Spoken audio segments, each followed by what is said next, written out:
Hello, hello, and welcome back to another hike. Weekend Getaway Edition. We took a weekend ride up to Bellingham, Washington, which, for those of you who are unfamiliar with it, is 90 miles north of the city of Seattle and approximately 25 miles south of the British Columbia, Canada border. Today's hike is the Chain Lakes Trail. The trail is actually technically the Chain Lakes Loop Trail, but we decided to hike to the top and then hike back the way we came in for a slightly shorter hike today.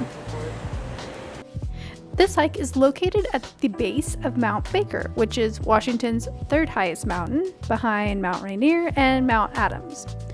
It is 58 miles east of the city of Bellingham.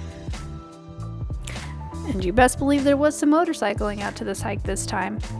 Honestly, if you're looking for a nice day drive, motorcycle, or vehicle, and are in the Bellingham area, driving east out Highway 542 is well worth it.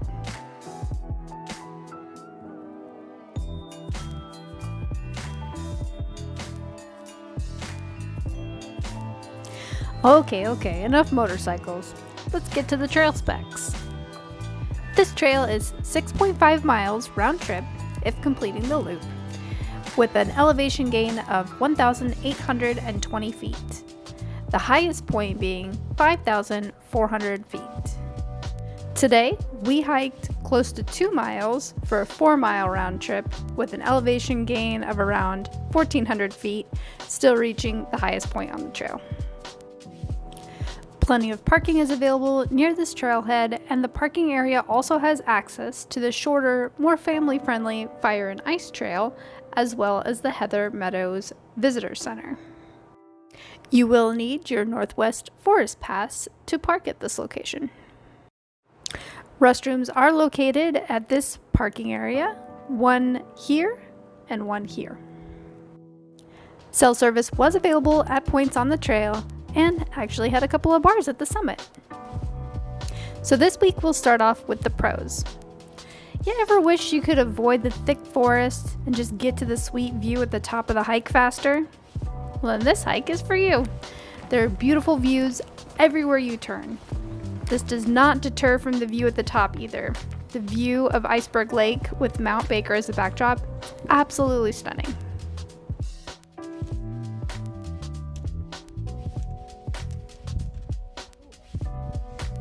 Sometimes you have to remind yourself to look behind you when you're hiking up a trail because, man, look at these views.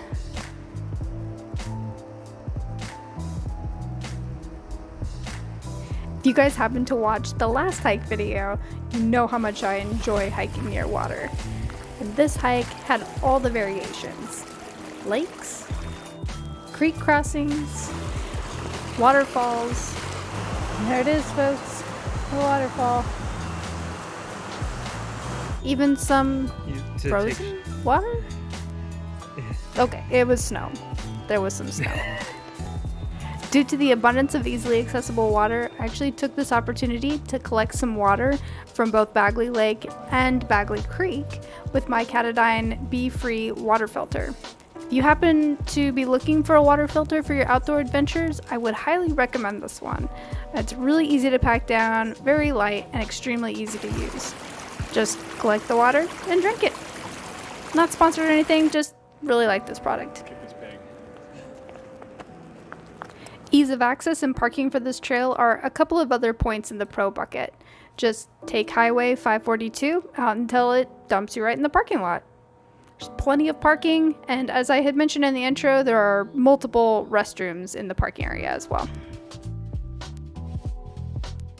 Plus, the drive up was fantastic. Should we revisit some of those motorcycle shots? I think we should.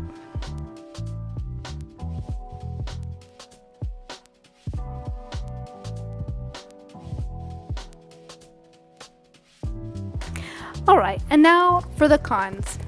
So those sweet views that I talked about previously in the pro section, yeah, those do kind of come with a price. No trees means no shade, so bring your sun protection. You're hiking up in the mountains. Very limited trees, very limited shade. But, I mean, it makes for some awesome views, right? don't do what we did and get hella burned. The rocks and snow reflect the sun back in your face, something serious. So sunscreen, sun shirt, sun umbrella, sunglasses, if you got them, bring them. I had mine and then I left them at home, like a noob. The buff helped a little bit though, so I guess that's one thing.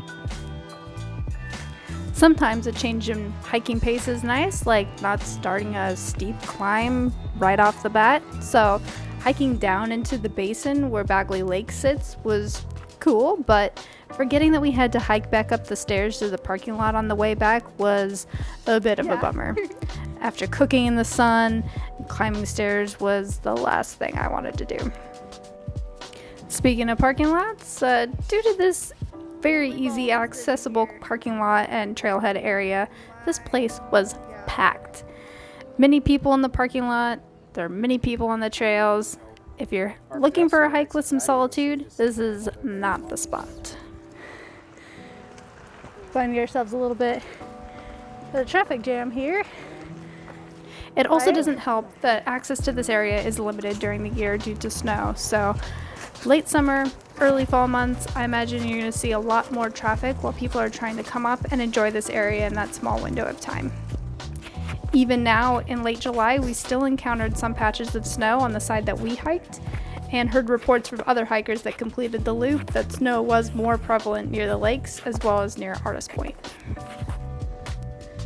A bit of a ways down. I slid down here. Overall, while this hike was absolutely gorgeous and it had a nice challenge level for my liking, I probably wouldn't choose to hike it again just due to the number of people and the lack of shade. How you doing back there, Keith? Oh man, I'm tired. Oof, buddy. Yeah, okay. It might be possible to try it again by getting up and going out a little earlier in the day, but there are a number of other hikes in that area that I might choose to try instead. The drive out there, however, now that I would gladly do again.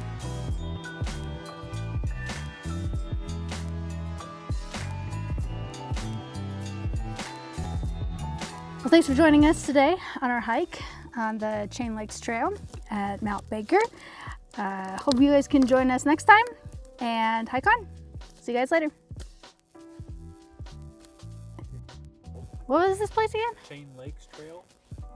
Thanks for joining us today on our hike up to Chain Lakes. We didn't go to the lake, but you can see it back there. Right there. Boop. There. Yeah. But as soon as you cross over that, it's Bellingham. Oh. So I'm like right on the cusp. Yeah, really So close. I'm considered Bellingham. But yeah, I consider it